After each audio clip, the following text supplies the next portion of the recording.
Hey guys, welcome to Relationship Stories with Story Slices, where we slice through the best Reddit tales just for you. Let's dive right into the first story. The first one is the Tittle story, and it starts like this. I never thought I'd end up in a situation straight out of one of those crazy Reddit posts, but here I am. It all started about 6 months ago when my grandfather, Pop, decided he couldn't manage his farmland anymore. At 87 years old, arthritis had finally caught up with him, making it impossible to keep up with the daily demands of running a 100-acre farm. Pop had raised me after my parents passed away when I was just a kid, so we've always been close. When he told me he was thinking of selling the farm, it felt like a punch to the gut. This land had been in our family for generations, and the thought of it going to some stranger just didn't sit right with me. "Are you sure about this, Pop?" I asked him one evening as we sat on the front porch watching the sun set over the cornfields. "I know it's a lot of work, but maybe we can figure something out." Pop sighed, his weathered hands clasped around a mug of coffee. "I've been thinking about it for a while now, Jimmy. These old bones just can't keep up anymore. It's time to let it go." I couldn't bear to see the sadness in his eyes. That's when an idea struck me. "What if I bought the farm from you?" I suggested. "I could take over the operations, and you could stay in the house for as long as you want. We could even hire some help to make things easier." Pop's eyes lit up at the suggestion. "You'd do that? But what about your job in the city?" I shrugged. "I've been working remotely for the past year anyway. I can do my IT work from here just as easily. Plus, I've always loved this place. It would be an honor to keep it in the family." And that's how I became the owner of my grandfather's farm. We drew up the paperwork, made everything legal and official, and I moved back to the farmhouse. Pop was over the moon, relieved that he could stay in his home and that the land would remain in the family. For the next few months, everything was great. I hired a couple of local guys to help with the farm work, and Pop enjoyed being able to oversee things without the physical strain. He'd sit on the porch, shouting advice and telling stories to anyone who'd listen. It was like he'd gotten a new lease on life. But then, about 2 weeks ago, everything changed. I was in the middle of a video conference for work when I heard raised voices coming from outside. Excusing myself, I stepped out onto the porch to see what was going on.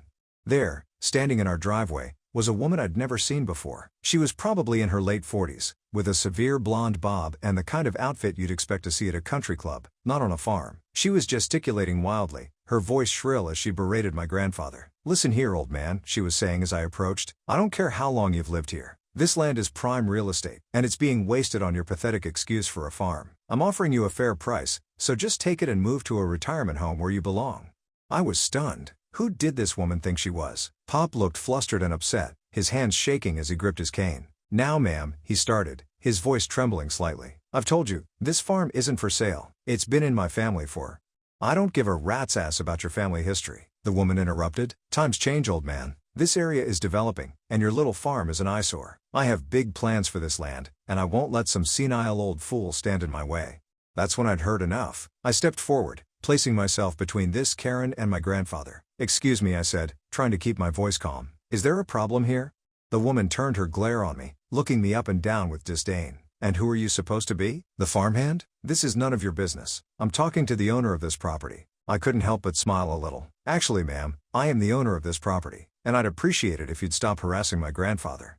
Karen's eyes widened in surprise, but she quickly recovered. "Owner? Don't be ridiculous. This decrepit old man has been here for years. He's the one I've been dealing with." I crossed my arms, standing my ground. "My grandfather transferred ownership of the farm to me a few months ago. So if you have any offers or complaints, you can direct them to me. And let me be crystal clear, this land is not for sale." Karen's face turned an interesting shade of red. "You can't be serious. Do you have any idea who I am?" "I'm Karen Wilkinson, CEO of Wilkinson Development. We're planning a major project in this area, and your little farm is the last piece we need." I raised an eyebrow. "Well, Ms. Wilkinson, I'm James Thompson, and this little farm has been in my family for 4 generations. We're not interested in selling, no matter what plans you might have." Karen's eyes narrowed. "Listen here, you little upstart. I've dealt with stubborn landowners before. I have ways of making things very difficult for people who don't cooperate. Are you sure you want to go down this road?" I felt my blood beginning to boil, but I kept my cool. "Is that a threat, Ms. Wilkinson? Because it sure sounds like one. Now, I'm going to ask you politely to leave our property. If you have any further business, you can contact our lawyer." Karen let out a harsh laugh. "Lawyer? Lawyer? Please, please? I have a team of the best lawyers in the state. You really think you can stand up to me? I'll bury you in legal fees before you can blink." I stepped closer, my voice low and steady. "Ms. Wilkinson, I'm only going to say this once more. Leave our property now, or I'll be forced to call the authorities and report you for trespassing and harassment." For a moment, Karen looked like she might explode. Then, abruptly, she turned on her heel. "This isn't over," she spat as she stormed back to her expensive-looking SUV. "You'll regret this, mark my words." As she peeled out of our driveway, kicking up gravel, I turned to Pop. He looked shaken, his face pale. "You okay?" I asked, putting a hand on his shoulder.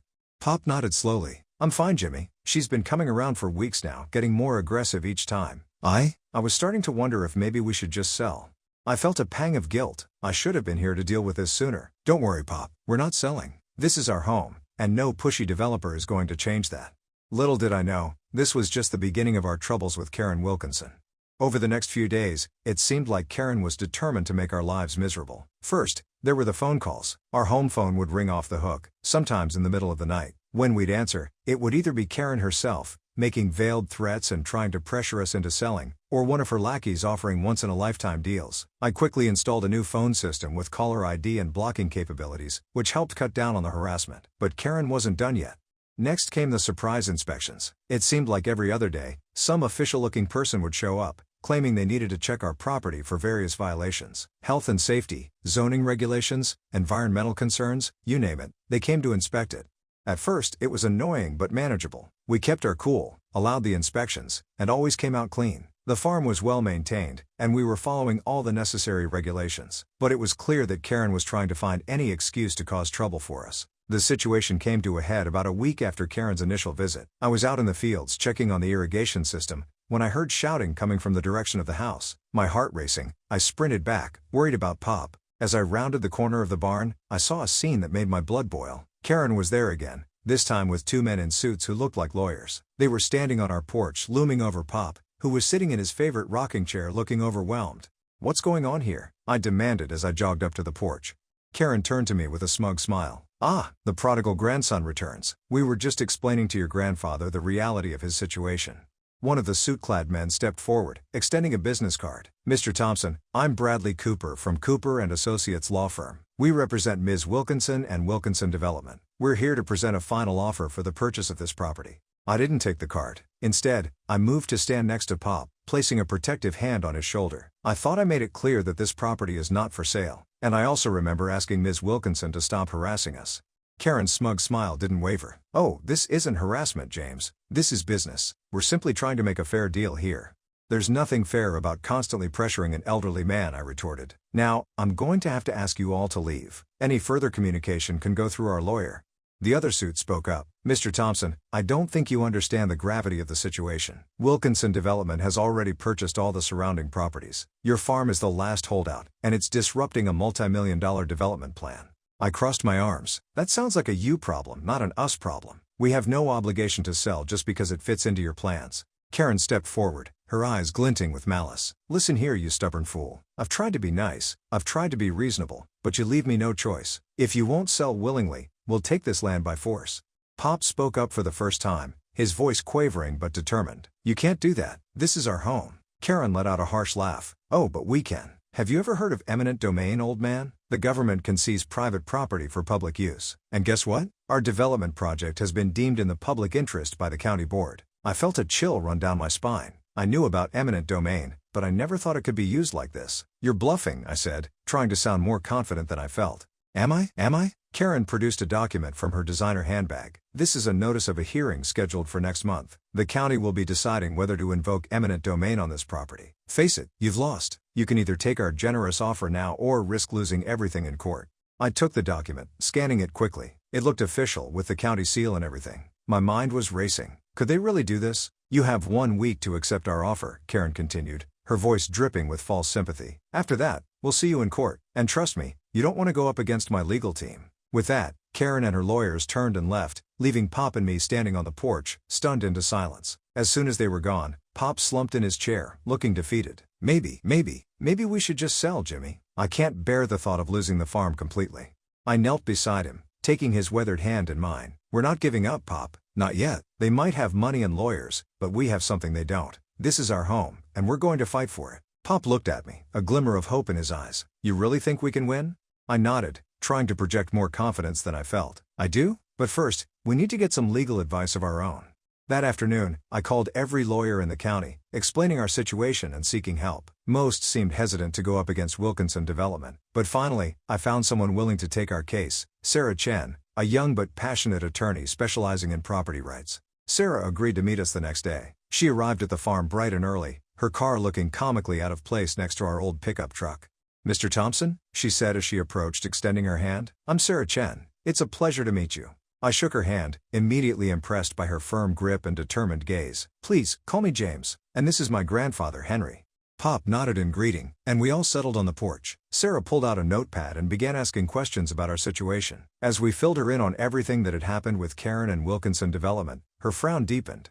"I'm not going to lie to you," she said once we'd finished. "This is a tough case. Eminent domain laws can be tricky, and if the county board has already shown interest in the development project, we're facing an uphill battle." My heart sank, but Sarah wasn't finished. "However," she continued, "there are a few things working in our favor. First, the fact that this is a family farm with generations of history. Courts often look favorably on preserving such properties. Second, we can argue that the proposed development doesn't truly serve the public interest. It's just lining the pockets of a private company." Pop leaned forward, hope returning to his eyes. "So you think we have a chance?"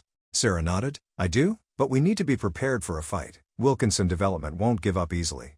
Over the next few weeks, we worked tirelessly with Sarah to build our case. We gathered documents proving the farm's long history, collected statements from neighbors about the importance of preserving local agriculture, and even reached out to environmental groups who were concerned about the impact of large-scale development in the area. All the while, Karen kept up her pressure tactics. The phone calls continued, now interspersed with official-looking letters threatening legal action. She even tried to turn our neighbors against us, spreading rumors that we were holding up progress and costing the community jobs. But we stood firm. The more Karen pushed, the more determined I became to fight back. This wasn't just about a piece of land anymore, it was about standing up to a bully who thought she could steamroll over anyone in her way. Finally, the day of the county hearing arrived. Pop and I put on our best clothes, which for us meant cleanest jeans and a pressed shirt, and headed to the county courthouse with Sarah. As we walked in, I was struck by the number of people there. It seemed like half the town had turned out for the hearing. Karen was there too, of course, flanked by her team of lawyers. She shot us a smug look as we took our seats, clearly confident in her victory. The hearing began with Karen's side presenting their case. They talked about economic growth, job creation, and modernizing the area. Their slick presentation was filled with impressive-sounding numbers and glossy artistic renderings of the proposed development. When it was our turn, Sarah stood up, her voice clear and confident. "Members of the board, we're here today to talk about more than just economic numbers. We're here to talk about heritage, about the importance of preserving our agricultural roots, and about the dangerous precedent that would be set by allowing a private company to seize family land for profit." She went on to present our case, highlighting the farm's history and its continued productivity. She argued passionately about the environmental impact of the proposed development, and questioned whether it truly served the public interest. As Sarah spoke, I noticed something interesting happening in the room. People were nodding along, murmuring in agreement. Even some of the board members seemed to be paying closer attention. When Sarah finished, the board opened the floor for public comments. To my surprise, person after person stood up to speak in our favor. Neighbors talked about how our farm had been a fixture of the community for generations. Local business owners expressed concerns about how a large development might impact their livelihoods. Even a few former employees of Wilkinson Development came forward, sharing stories of the company's ruthless business practices. Through it all, I watched Karen's smug expression slowly morph into one of barely contained rage. She clearly hadn't expected this level of community support for us. Finally, after hours of testimony, the board called for a vote. The tension in the room was palpable as the members cast their ballots. When the results were announced, I could hardly believe my ears. By a vote of 4-1, the board chairman announced, "The motion to invoke eminent domain is denied. The Thompson farm will remain as it is." The room erupted in cheers. I felt a wave of relief wash over me as Pop gripped my hand tightly, tears in his eyes. We'd done it. We'd actually won. Karen, on the other hand, looked like she was about to explode. She stormed up to the board, her face red with anger. "This is outrageous," she yelled. "Do you have any idea what you're throwing away? This development would have brought millions to this backwater town." The board chairman, a stern-looking woman in her 60s, fixed Karen with a steely gaze. "Ms. Wilkinson, this board's decision is final. We've heard the community's voice, and we stand by our vote." Karen whirled around, her eyes locking onto me. "You," she snarled, jabbing a finger in my direction. "You think this is over? I'll appeal this decision. I'll take it all the way to the Supreme Court if I have to." I stood up, facing her calmly. "Ms. Wilkinson, I think it's time you accepted defeat gracefully. This farm isn't for sale, and it never will be." For a moment, I thought Karen might actually try to hit me. But then, one of her lawyers grabbed her arm, whispering urgently in her ear. With a final glare of pure hatred, Karen allowed herself to be led away, her heels clicking angrily on the courthouse floor. As soon as she was gone, we were surrounded by well-wishers. Neighbors patted us on the back, shook our hands, and congratulated us on our victory. Sarah was beaming, accepting compliments on her excellent presentation. "I can't believe we actually won," Pop said, his voice filled with wonder.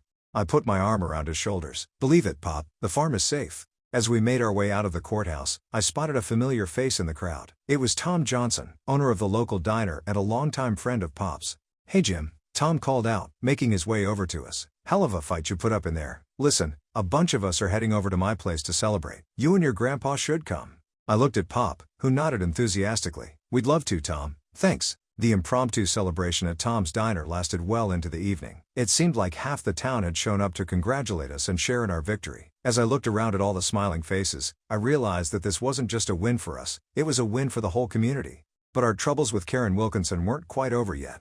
A few days after the hearing, I was out in the fields when I heard the sound of an engine coming up our driveway. Thinking it might be another delivery of feed, I headed back to the house. What I saw instead made my blood run cold. There was Karen, sitting behind the wheel of a large bulldozer. She was alone, and the manic gleam in her eyes told me she wasn't here for a friendly chat. "Karen," I yelled as I ran towards her, "what the hell do you think you're doing?" She revved the engine of the bulldozer, a twisted smile on her face. "If I can't have this land, no one can," she shouted back. "Let's see how much your precious farm is worth when I'm done with it." I couldn't believe what I was seeing. Had she completely lost her mind? I pulled out my phone, quickly dialing cop as I continued to approach the bulldozer. "Ma'am, you need to step down from that machine right now," I said, trying to keep my voice steady. "The police are on their way." Karen let out a harsh laugh. "Police? Please? Please? By the time they get here, I'll have flattened half your crops." She started to move the bulldozer forward, and I felt panic rising in my chest. I couldn't let her destroy our farm. Without thinking, I ran in front of the machine, holding my hands up. "Karen, stop. This is insane," I shouted. For a moment, I thought she might actually run me over, but then, miraculously, she hit the brakes, the bulldozer coming to a stop just feet away from me. "You're crazy," she screamed, her composure finally cracking. "This was supposed to be my legacy, my crowning achievement, and you ruined everything." I kept my hands up, speaking as calmly as I could. "Karen, it's over. You lost. Destroying our property isn't going to change anything. It's only going to land you in jail." As if on cue, I heard sirens in the distance. Karen's eyes widened as she realized the gravity of what she'd done. She slumped in the seat of the bulldozer, all the fight suddenly going out of her. By the time the police arrived, Karen was sitting on our porch steps, her head in her hands. Pop had come out to see what all the commotion was about, and he stood next to me, shaking his head in disbelief. "I never thought I'd see the day," he muttered. "A grown woman throwing a tantrum like a toddler." The police took our statements and arrested Karen on charges of trespassing, attempted property damage, and reckless endangerment. As they led her away in handcuffs, I couldn't help but feel a mix of relief and pity. How empty must her life be, to be so consumed by greed and ambition? In the days that followed, the story of Karen's bulldozer rampage spread through the town like wildfire. It even made the local news, with reporters showing up at our farm to get the scoop. Pop, ever the charmer, was more than happy to recount the tale, embellishing it slightly with each retelling. The publicity had an unexpected benefit. People from all over the county started coming by the farm, expressing their support and asking if they could buy our produce directly. Before long, we had a thriving little farm stand set up at the end of our driveway. As for Karen, her bulldozer stunt turned out to be the final nail in the coffin for her development plans. The county board, horrified by her actions, unanimously voted to reject any future proposals from Wilkinson Development. Last I heard, she was facing a hefty fine and possible jail time. About a month after the incident, Pop and I were sitting on the porch, enjoying the peaceful evening. The sun was setting over the cornfields, painting the sky in brilliant shades of orange and pink. "You know, Jimmy," Pop said, taking a sip of his iced tea, "I've been thinking." "Uh-oh," I teased. "Should I be worried?" He chuckled, shaking his head. No. I was just thinking about how close we came to losing all this, and how hard you fought to keep it." I shrugged, feeling a bit embarrassed. "It's our home, Pop. I couldn't just let it go without a fight." Pop nodded, his eyes misty. "Your parents would be proud of you, son." "I know I am." I felt a lump form in my throat. "Thanks, Pop. That means a lot." We sat in comfortable silence for a while, watching as the first stars began to appear in the darkening sky. "So," Pop said eventually, a mischievous glint in his eye, "now that you're officially a farmer, when are you going to find yourself a nice farm girl to settle down with?" I groaned, but couldn't help laughing. Some things never change. As I looked out over our land, I felt a deep sense of contentment. Sure, running a farm was hard work, and we'd face plenty of challenges in the future. But we'd stood up to a bully, protected our home, and brought our community together in the process. And really, what more could you ask for? The whole experience had taught me a valuable lesson. Sometimes the most important fights aren't the big dramatic ones. Sometimes, they're the quiet, stubborn refusals to back down in the face of pressure. It's about standing your ground, knowing what's right, and being willing to fight for it, even when the odds seem stacked against you. In the end, Karen's smug certainty that she could bully us into submission had been her downfall. She'd underestimated the power of community. the strength of family ties, and the simple fact that some things are worth more than money. As for me, I may have started this journey just wanting to help my grandfather, but I'd ended up finding my own place in the world. This farm, this land, it was more than just property. It was a legacy, a responsibility, and now, it was my future. And you know what? I wouldn't have it any other way. Are you hungry for more slices of stories? Don't forget to subscribe and hit the bell to never miss out on any videos. See you tomorrow at Story Slices.